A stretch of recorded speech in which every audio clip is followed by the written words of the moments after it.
అందరికీ నమస్తే. తెలంగాణలో అధికారంలో ఉన్నటువంటి కాంగ్రెస్ పార్టీ తీసుకుంటున్నటువంటి నిర్ణయాల పట్ల ప్రజలంతా కూడా ఆలోచన చేస్తా ఉన్నారు, చర్చించుకుంటా ఉన్నారు. ఆ తర్వాత తెలంగాణ రాష్ట్రంలో ఉన్నటువంటి కాంగ్రెస్ పార్టీ నాయకులే తీసుకునేటటువంటి నిర్ణయాల విషయంలో ఇటు ప్రజలతో పాటు ఢిల్లీ అధిష్టానం కూడా ఎందుకు ఇలాంటి ఆలోచనలు చేస్తా ఉన్నారు, ఇలాంటి నిర్ణయాలు తీసుకుంటా ఉన్నారు అనేటటువంటి ఒక చర్చ అయితే నడుస్తూ ఉంది. మరి ఎలాంటి సంప్రదింపులు జరుపుతా ఉన్నారు, ఒక నిర్ణయం తీసుకునే ముందు ఎవరితో సంప్రదింపులు జరుపుతా ఉన్నారు, ఆ నిర్ణయానికి ఎవరు నాయకత్వం వహిస్తా ఉన్నారు అనేది ప్రస్తుతం ప్రజలలో చర్చ మొదలైంది. కాంగ్రెస్ పార్టీ అధిష్టానం కూడా అదే చర్చ నడుస్తూ ఉంది. మా దగ్గర పైసలు లేవు, రాష్ట్రం దివాలా తీస్తా ఉన్నది, మనకెవరు అప్పిస్తలేరు, సో మనం పొదుపుగా ఖర్చు పెట్టుకోవాలి. ఉద్యోగ సంఘాల నాయకులు కానీ ఇటు ప్రజలంతా కానీ ఎవరైనా సరే మరి నేను రేట్లు పెంచాలన్నా వచ్చే 18,500 కోట్ల రూపాయలతోటి నేను ఏం చేయాలి అనేటటువంటి మాటలు చెబుతూనే ఆ చెప్పి వారం కూడా కాలే మళ్ళా మిస్ వరల్డ్ పోటీలు నిర్వహిస్తా ఉన్నాం 200 కోట్ల రూపాయలని ఖర్చు పెట్టి. వస్తుందా రాదా ఆలోచన ఎవరికైనా సరే. పైసలు లేవని చెప్తా ఉన్నారు, కానీ ఇక్కడ అందాల పోటీలు 200 కోట్ల రూపాయలు పెట్టి మరి కొద్దిగా సరైన తర్వాతనో రాష్ట్ర ఆర్థిక పరిస్థితి కొద్దిగా బాగున్న తర్వాతనో మళ్ళీ ఒక 6 నెలల తర్వాత లేకపోతే సంవత్సరం తర్వాతనో నిర్వహించుకోవచ్చు కదా అందాల పోటీలు.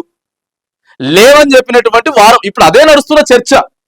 ముఖ్యమంత్రి గారు మాట్లాడినటువంటి మొన్న మాటలు ఏవైతే ఉన్నాయో అవే ఇంకా నడుస్తా ఉన్నాయి. వాటి గురించే ప్రజలంతా ఆలోచన చేస్తా ఉన్నారు. అరే నిజమేనా రేవంత్ రెడ్డి గారు చెప్తా ఉన్నాడు, మరి ఇప్పటికి ఇంత అప్పులైపోయిందా, నన్ను గోల్సిన పైస రావట్లేదని చెప్తున్నటువంటి ఇంకా ఆలోచన నుంచి వెనక్కి రాకముందే అందాల పోటీలు నిర్వహించబడతా ఉన్నాయి. ఎందుకు ఇట్లా చేస్తా ఉన్నారు? ముఖ్యమంత్రి గారి కన్నా ఎక్కువగా మంత్రులు హెలికాప్టర్లలో తిరుగుతుండ్రు పైసలు లేవని చెప్పుకుంటేనే. మరి ఇదంతా ఏంటిది అసలు? అంటే ఎవరు అసలు ఇక్కడ నాయకుడు ఎవరు, నడిపించే ఆలోచన చేసే నాయకుడు ఎవరు? కొన్ని విషయాల్లో ఫెయిల్ అయిపోతా ఉంది కదా ప్రభుత్వం, ఫెయిల్ అయిపోయి మళ్ళీ రిటర్న్ బ్యాక్ వచ్చేస్తా ఉన్నారు. హైడ్రా విషయం కావచ్చు, హైడ్రాలో కూడా ఎన్నో తప్పిదాలు జరగలేదా? సో హైడ్రా సంబంధించి నడుస్తూ ఉంది, కానీ దాంట్లో ఫెయిల్ ఎంత పర్సంటేజ్ ఉంది, పాస్ ఎంత పర్సంటేజ్ ఉంది అనేది కూడా చూసుకోవాలి. హెచ్యు భూముల విషయంలో కానీ సో కొంతమంది ఆవేశపడిపోయి మాట్లాడడం కానీ, పదవుల విషయంలో కానీ ఇంకో విషయంలో కానీ ఆలోచన విధానం లేకుండా ఇంకా ఇప్పుడైతే ఎమ్మెల్యేలు మంత్రులు ఎంపీలు సభలలోకి పోతే ఆ సభలల్లో ప్రజల ముందు వీళ్ళే పంచాయతీలు పెట్టుకుంటున్నారు, వీళ్ళే అరుచుకుంటున్నారు. ఎందుకు ఇలా చేస్తా ఉన్నారు అనేది ఒక పెద్ద క్వశ్చన్ మార్క్ గా మారిపోయింది. కాంగ్రెస్ పార్టీ తెలంగాణలో ఉన్న నాయకులు ఎందుకు ఇలా చేస్తా ఉన్నారు, ఎందుకు తప్పిదాలు జరుగుతూ ఉన్నాయి? మొదట ఒకటి చెప్తున్నాం, అరే అది కొద్దిగా బూమరాంగ్ అయ్యేసరికి రివర్స్ అయ్యేసరికి మళ్ళీ తర్వాత ఒకటి చెప్తున్నాం. ఎందుకు ఇట్లా చేస్తా ఉన్నారు, ఎందుకు ఇట్లా మాట్లాడుతూ ఉన్నారు? అది ఏ విషయమైనా అవచ్చు.